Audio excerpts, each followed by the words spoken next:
here in the beautiful province of Newfoundland, Canada, and I've been wanting to try to find the perfect location to make a new video showing my modified car awning setup.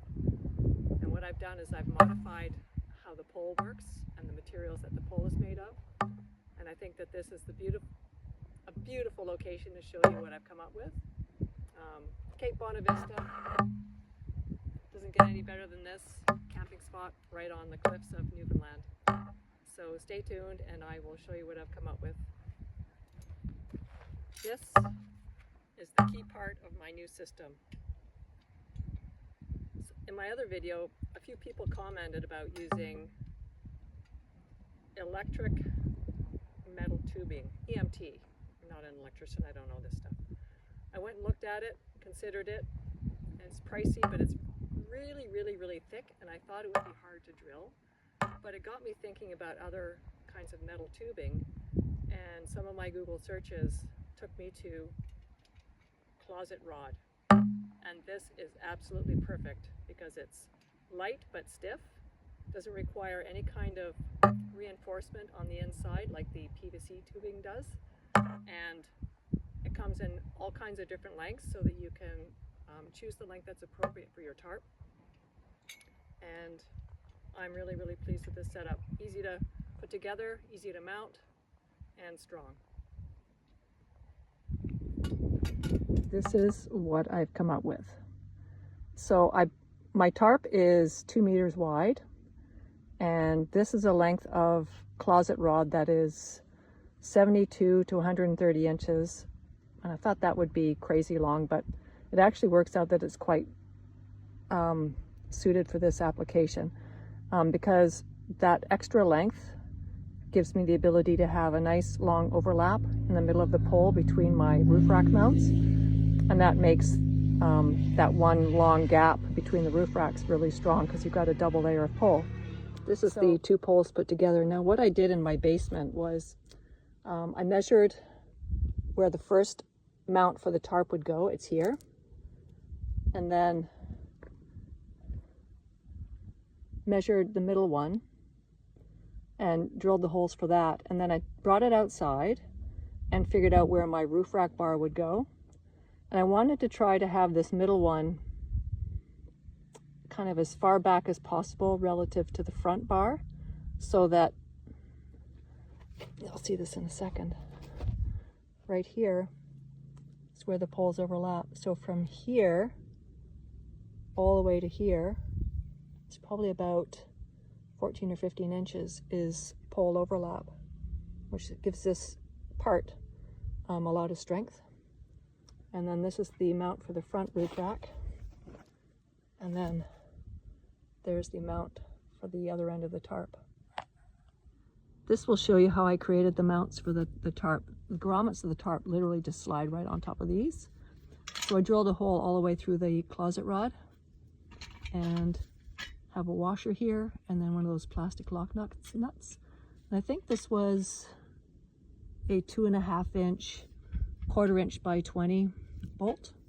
And then I bought these locking washers separately. So there are 3 of those, one for each grommet on the tarp. And then additionally, if it's really windy and I'm worried, I have wing nuts which would screw down over top.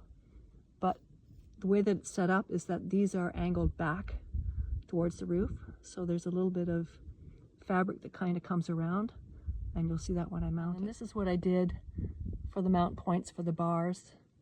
So I pull this up and my roof rack bar slides through here, and then I just do up these wing nuts. And there's a little metal rod there that they secure to. So these are just U-bolts, and it came exactly like this. Or I may have had to buy the wing nuts separately, I can't remember. But yeah, I drilled the holes for that.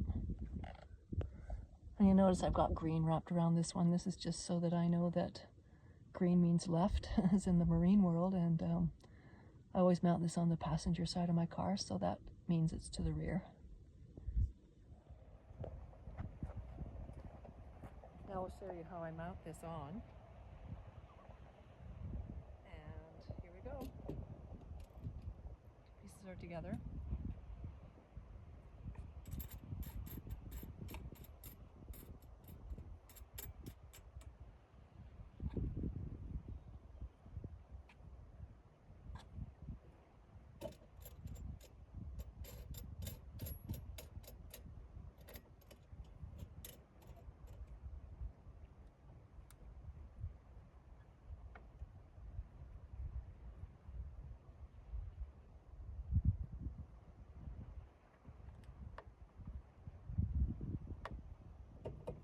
See how sturdy that is.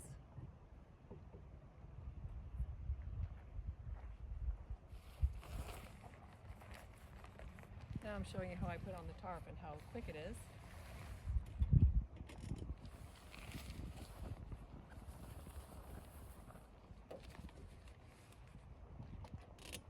And I suggest that at this point, if you decide you want to put wing nuts on to reinforce this, now's the time to do it, because otherwise it's hard to reach this middle one after the tarp is on.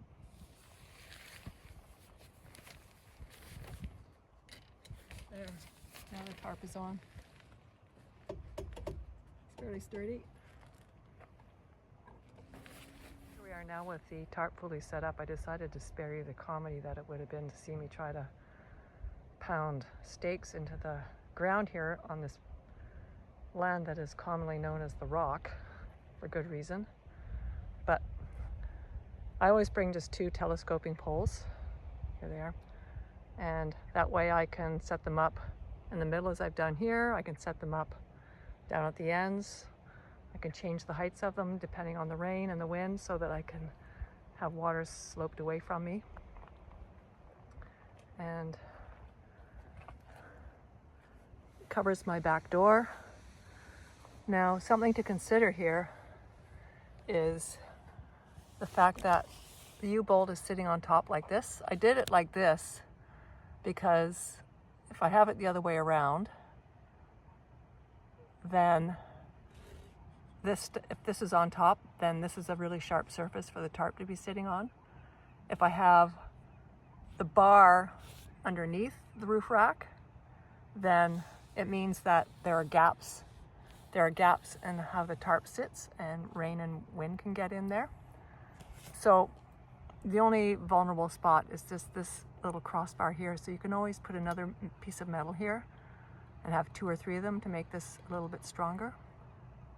So that's just something to consider depending on your setup. And the other thing to consider too is I've got square bars here and they fit nicely into these U-bolts. But if you've got arrow bars or oval shaped bars, and you got to try to find U-bolts that might be a different width depending on your bar size and shape. But you can see it gives a really nice sheltered area over the car, and if I wanted to, I could have pushed this farther towards the mount of the car, the mount of the rack, or I could even have put it on the left of the mount, the foot rather, so that there's even more overlap, but I just set it up like this for demonstration purposes. So you can control how much overlap the tarp has over the door of your car.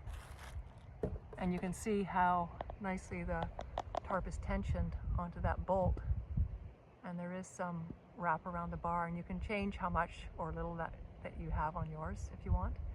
You could point it inwards towards the car more, say almost at a 9 o'clock position. That way you'd have a lot of overlap with the fabric of the tarp around the bar. So just play around depending on your configuration that you want. And for those of you in Canada, this is one of those Canadian Tire Woods tarps, and highly recommend this tarp. I was camping recently in Ontario and had this tarp over my tent during a thunderstorm downburst that was rated approximately EF1. And I thought for sure my tarp would be shredded, but this survived. I don't know how it was able to survive. I had it tied to trees and on a ridge line. But anyway, a little product placement thing for Canadian Tire's products.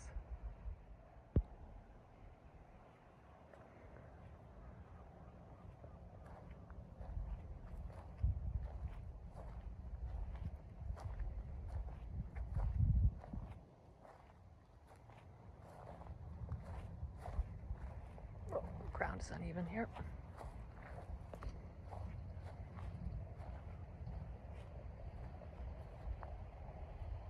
As I'm now putting all this away, the other thing I forgot to mention is the only reason why I had to have 2 sections of shorter pole on my setup is because it needs to fit into that tule box. So if I'd left the pole long enough for the tarp, then it wouldn't fit into the tule box. So if your setup is such that where you store the bar stored in something that's long enough to hold it, you don't need to have 2 pieces, and then everything becomes a lot simpler. But just to let you know that's why I decided to have two pieces on the bar, not just one.